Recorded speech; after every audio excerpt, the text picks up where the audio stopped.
Hear, O Israel, the great I am is the only power for you. The great I am is your only one. Speak peace on this seventh day of rest. Peace and blessings unto you. Welcome to World War III. Our reference today will be 1 Peter chapter 2, verse 16, and Deuteronomy chapter 17, verse 15. Deuteronomy chapter 17, verse 15. Now, as a friendly reminder, we here at Indigenous Hebrew Israelite Awakening is not a religious hate group. We simply live here.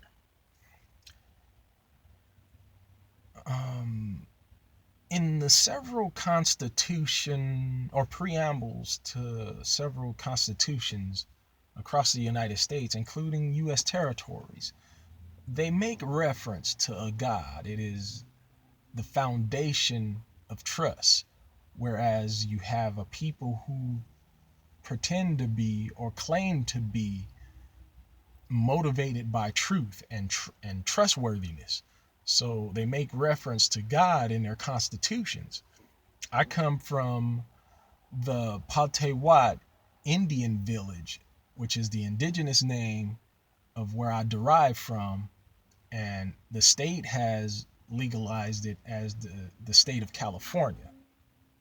You need to know that if you're indigenous. You need to know the indigenous name, the non-state name, or the non-legal name. If you're trying to go indigenous, you need to know the indigenous name or where you come from, because you're of the earth. Now, in that preamble, it says, quote, "We, the people of the state of California, grateful to the Almighty God for our freedom. In order to secure and perpetuate its blessings, do establish this Constitution." So the foundation of the state of California is identifying an Almighty God. Now, in the United States Constitution, it doesn't mention God, but it does mention this small verse. And here we go. "We, the people of the United States, in order to form a more perfect unit, establish justice, ensure domestic tranquility, provide for the common defense, promote the general welfare, and secure the blessings of liberty." Secure the blessings of liberty. Secure the blessings of liberty. "To ourselves and our posterity, do ordain and establish this Constitution for the United States of America." Now, the blessings of liberty. My Native American brothers, my Native American cousins, they have told us long ago that the good Christians, and these good Christians is the colonial term for white people at that time. The good Christians broke all kinds of treaties with the Native Americans, the indigenous of the land.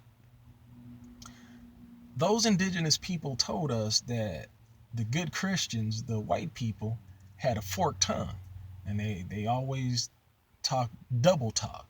Where here you have the blessings of liberty in the Constitution. That blessings of liberty is pretty much the liberty goddess of the colonials, and they call her Liberty. So the blessings of liberty you have right here in the preamble of the Constitution. Moving on, we have the United States versus Martinez Fuertes in 42 U.S. 543, and it was determined in 1976. And it says, quote, "The Border Patrol's routine stopping of a vehicle at a permanent checkpoint located on a major highway from the Mexican border for brief questioning of the vehicle's occupants is consistent with the Fourth Amendment, and the stops and the questionings may be made at reasonably located checkpoints in the absence of any individual suspicion that the particular vehicle contains illegal aliens," unquote. So they can stop a vehicle and say, hey, is there any illegal aliens in there? And they're saying that it's consistent with the Fourth Amendment. Now, mind you, the Fourth Amendment says that there's unreasonable search and seizures are illegal because it was uh, it was the British military coming in and ramshacking people's homes and properties without having any reasonable thing to do so. They just went in and did it. So that was the Fourth Amendment. Another case, the Michigan Department of State Police versus Stitz in 496 U.S. 444, and that was held in 1990. The quote, Michigan State Police Highway Sobriety Checkpoint Program is consistent with the Fourth Amendment. So, sobriety checkpoints are consistent with search and seizure. Hey, because they're trying to prevent impaired driving on the roads for the safety of other Americans, which is a good thing, I suppose. Going on to the next case, the city of Indianapolis versus Edmond, 531 U.S. 32. Quote, hear me good. Police may not conduct roadblocks whose primary purpose is to detect evidence of ordinary criminal wrongdoings. Does that sound right? They may not conduct roadblocks whose primary purpose is to detect evidence of ordinary criminal wrongdoing. Such roadblocks must have a specific primary purpose, such as keeping roadways safe from impaired drivers or enforcing border security.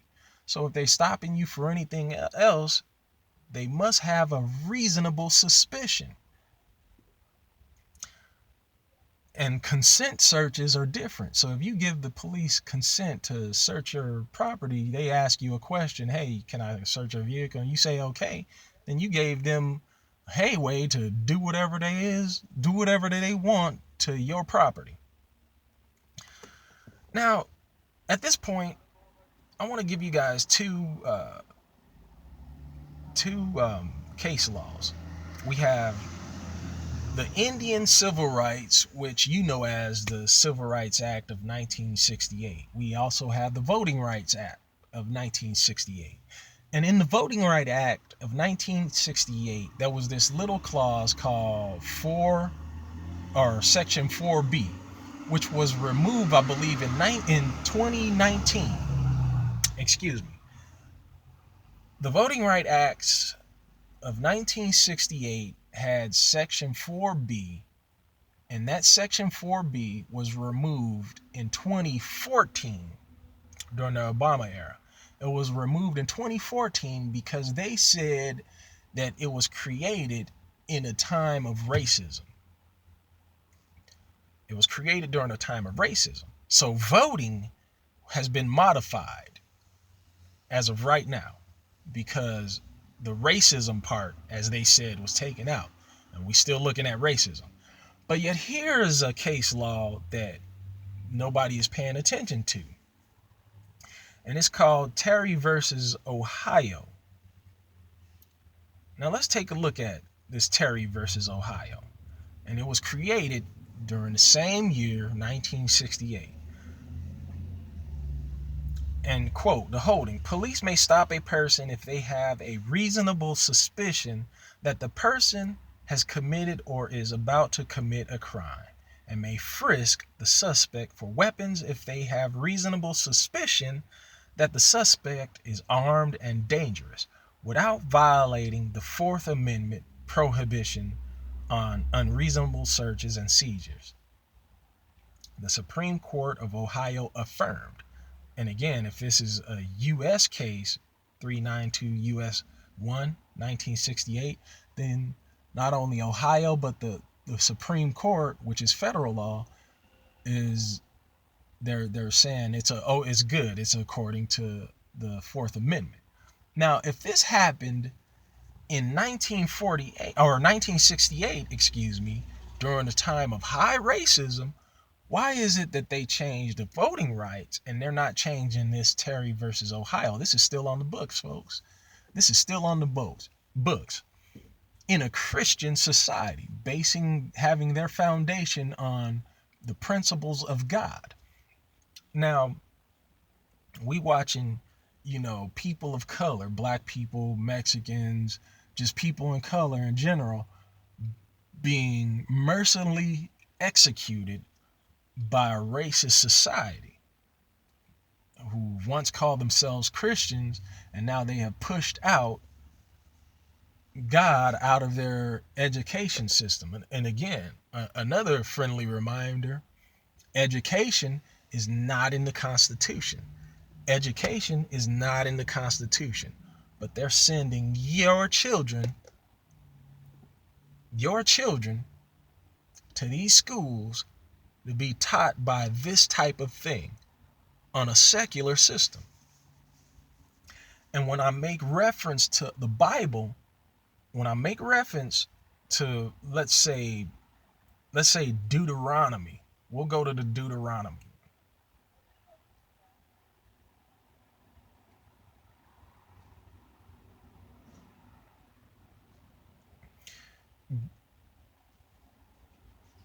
We'll go to Deuteronomy. It says Deuteronomy chapter 17, verse 15. And this is a law. Thou shalt not in any wise set him king over thee, whom the Lord thy God shall choose. One from among thy brethren shalt thou set king over thee. Thou mayest not set a stranger over thee, which is not thy brethren. And that is the public domain, King James Version. So the good Christians, which Christianity is today, they do not tell you this law that is in the book of Deuteronomy. And the God of the Bible has always says, do not add or subtract to the book of the law. Do not add or subtract to the law, statutes, and commandments of the Bible. But when we get to the New Testament, Christians will go directly to Galatians 5 and say, okay, obey your masters. And this is what a lot of conscious people look at. They say, okay, well, you're a Christian, then you have to obey the law of your masters. Massimo is telling you to do something, and you need to do it. Well, if we go back to the Old Testament and see that the God of the Bible is saying, if you have a king, then it should be one of your own brothers. It should not be some foreigner. It should not be some people who have human trafficked you, stolen, raped, and pillaged you, and then give you a modified law that says, okay, these laws are now good for you. Now you're no longer chattel slaves, but these laws are still good for you. That's something that we as indigenous people must be allowed to step away from, must be allowed to recognize as indigenous people. With that being said, that's all I want to say. Although there's more to say on this subject, that's all I want to say. I'm your conscientious objector. I'm also an indigenous Hebrew Israelite, a minister of peace, an administrator of peace. Hebrew Israelite out.